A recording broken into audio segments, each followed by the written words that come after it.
Everyone, welcome to channel learn with ease. आज का topic है पार्टनरशिप फंडामेंटल्स का, जिसमें हम सॉल्व करेंगे question number 8 chapter 1 TS Grewal की बुक से।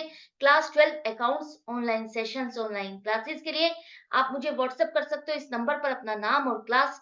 आप मुझे टेलीग्राम पर भी फॉलो कर सकते हो। तो क्वेश्चन में दिया है कि दो पार्टनर है, प्रॉफिट शेयरिंग रेशियो 2:3 है। पार्टनर बैट एंड बॉल है, प्रॉफिट शेयरिंग रेशियो 2:3 है और उनकी कैपिटल रेस्पेक्टिवली लिखा है। रेस्पेक्टिवली लिखा है का मतलब है जिस ऑर्डर में नाम है उसी ऑर्डर में उनकी कैपिटल है।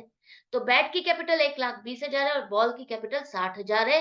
इन दोनों पार्टनर्स ने 1 अक्टूबर 2022 को लोन दिया है फर्म को। 2,40,000 बैट ने दिया, 1,20,000 का लोन बॉल ने दिया। बैट ने अपनी प्रीमिसेस, अपनी प्रॉपर्टी भी यूज करने के लिए दिए है, बिजनेस वहां पे सेटअप किया है फर्म ने और उसके लिए उसको रेंट दिया जा रहा है 5,000।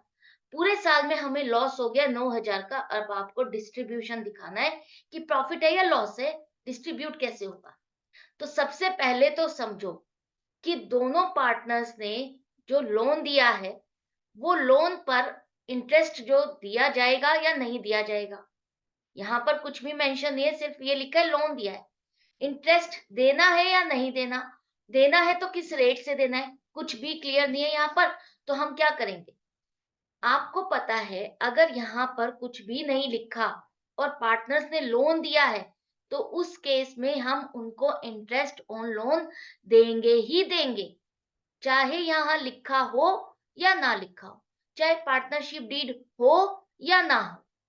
तो हम किस रेट से इंटरेस्ट देंगे, वो रेट होगा 6% पर एनम। तो हम इन दोनों पार्टनर्स को 6% पर एनम के हिसाब से इंटरेस्ट ऑन लोन देंगे। अगर पार्टनरशिप डीड नहीं है तो ये रेट होगा ही होगा। अगर आपकी पार्टनरशिप डीड है और उसमें आपका रेट ऑफ इंटरेस्ट लिखा हुआ है तो हम उसी हिसाब से उनको इंटरेस्ट ऑन लोन देंगे। लेकिन कंडीशन ये है कि वो 6% पर एनम से कम नहीं होना चाहिए। तो मिनिमम 6% पर एनम से तो हमें उन्हें इंटरेस्ट ऑन लोन देना ही देना है, चाहे पार्टनरशिप डीड में लिखा भी ना हो, साइलेंट हो, तब भी हम उनको देंगे। दूसरी बात, जो इंटरेस्ट ऑन लोन है ये आपका चार्ज अगेंस्ट प्रॉफिट वाला खर्चा है। मतलब कि ये खर्चा आपको डालना ही डालना है। जैसे हम किसी और से पैसा बोरो करते, उसको इंटरेस्ट देते, उसी तरह से पार्टनर्स को भी जो लोन लेकर के हम इंटरेस्ट देंगे वो एक आपका खर्चा है जो हम प्रॉफिट एंड लॉस अकाउंट में ही डालेंगे। जैसे कि दूसरे खर्चे लॉस होने पर भी हम डालते हैं, पूरे पूरे डालते हैं, उसी तरह से प्रॉफिट हो या लॉस हो, आपको जितना खर्चा बनकर आ रहा है लोन पर इंटरेस्ट वो पूरा डालना है। तो सबसे पहले लिखो लोन, जो आपका लॉस है 9,000 का डेबिट साइड पर आएगा प्रॉफिट एंड लॉस अकाउंट में। उसके बाद बैट ने जो 2,40,000 का लोन दिया उस पर 6% पर एनम के हिसाब से पीरियड कैलकुलेट करो, कब दिया उसने, 1 अक्टूबर से 31 मार्च को ये फाइनेंशियल ईयर खत्म हो रहा है। तो 6 महीने का आप इस पर कैलकुलेट करोगे तो 7200 बनेगा। इसी तरह से बॉल ने कितना दिया, 1,20,000, उस पर 6% के हिसाब से 6 महीने का उसका 3600 बनेगा। तो दोनों का इंटरेस्ट ऑन लोन 10,800 रुपए यहाँ पर खर्चा डलेगा, आपका लॉस और बढ़ गया। अब बारी आती है, जो बैट ने प्रीमिसेस दिया, अपना प्रॉपर्टी दी है बिजनेस सेटअप करने के लिए और उस पर जो रेंट दिया जा रहा है वो हम कहाँ शो करेंगे, प्रॉफिट एंड लॉस अकाउंट में या एप्रोप्रिएशन में, क्योंकि हम ये दे तो पार्टनर को रहे हैं।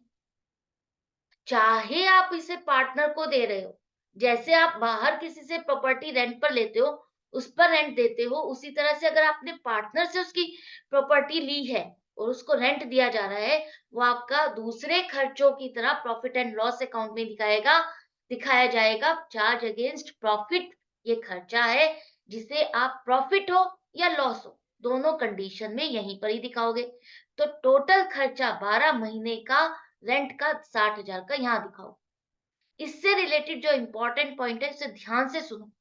ये जो रेंट आपको पार्टनर को पे करना है, वो रेंट का खर्चा आप उसके कैपिटल अकाउंट में क्रेडिट नहीं करोगे। ये रेंट का खर्चा अगर आप पे कर रहे हो तो बैंक या कैश अकाउंट आपका क्रेडिट होगा। पे नहीं किया तो उसको रेंट पेबल अकाउंट में डाला जाएगा। Rent account debit to rent payable account दिखाओगे, कैपिटल अकाउंट में एंट्री नहीं होगी, कैपिटल अकाउंट इसके लिए क्रेडिट नहीं होगा।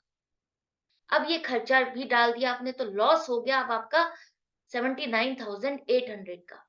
ये दोनों पार्टनर्स में डिस्ट्रीब्यूट होगा। लेकिन अब यहाँ पर ही डिस्ट्रीब्यूट करना है या एप्रोप्रिएशन अकाउंट बनाए? तो मैंने जैसे कि शुरुआत की वीडियोस में आपको बताया है कि जब भी लॉस हो तो उसके लिए आपको एप्रोप्रिएशन अकाउंट नहीं बनाना, directly profit and loss account से ही यहाँ से ही दोनों का जितना हिस्सा बनता है 2:3 की रेशो में ये लॉस उनकी कैपिटल अकाउंट में डेबिट हो जाएगा। तो इन दोनों के कैपिटल अकाउंट को डेबिट करो और प्रॉफिट एंड लॉस अकाउंट आपका क्या हो जाएगा? क्रेडिट होगा। और यहाँ ये क्लोज हो गया आपका profit and loss account, transfer हो गई ये लॉस को हमने ट्रांसफर किया कैपिटल अकाउंट में, प्रॉफिट एंड लॉस अकाउंट आपका क्लोज हो गया और क्वेश्चन हमारा कंप्लीट हो गया। आई होप आपको अच्छे से समझ में आ गया होगा। डाउट या कंफ्यूजन के लिए आप कमेंट सेक्शन में लिख करके पूछ सकते हो। मैं मिलूंगी आपसे नेक्स्ट वीडियो में नेक्स्ट क्वेश्चन के साथ। आपकी प्रैक्टिस के लिए good bye and take care.